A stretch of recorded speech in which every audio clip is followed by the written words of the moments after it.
يا ترى إقالة أرني سلوت؟ يلا بينا. وعن مين؟ عن بورنموث. الثاني والثالث هو توتنهام. طبعا مين يتخيل شكل الجدول بالكلام ده؟ ايه اللي كان بيعمله جوارديولا ده؟ بيرلي طبعا لا يخفى على احد في ديل الدوري، اسد كبير جدا خاصه على ملعبه. غالبا المباراه دي مايله ناحيه الجانرز، يعني منشكح واللعيبه مبسوطه جدا.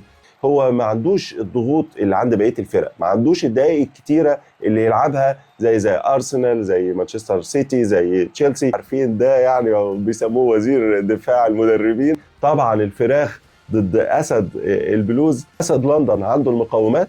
دانسو ادى اللي عليه في المكان ده. الحارس الامين فيكاريو اللي بيقدم مستويات هايله باقاله ارن سلوت بعد الخساره تاني من كريستال بالاس. عكس الناس كلها اللي بتنتقد، انا معلش هخرج بره الصندوق واقول لك، لكن مازال فرقه المرينجي مرعب اوروبا، مشكله كبيره على الجدول. هنلاقي حال الفيلنز مش يعني ما يصرش. العالمي الخرافي اللي حطه في النحل يعني هايل جدا. الهدف سكولز كان في جيل العظماء في مانشستر يونايتد.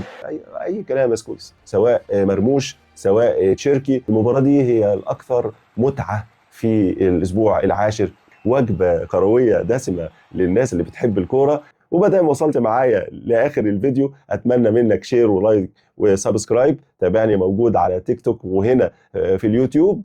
بتمنى لكم مشاهده سعيده. البريمير ليج معايا في ملعوبه بودكاست غير محمد القاضي. اشوفكم على خير. سلام.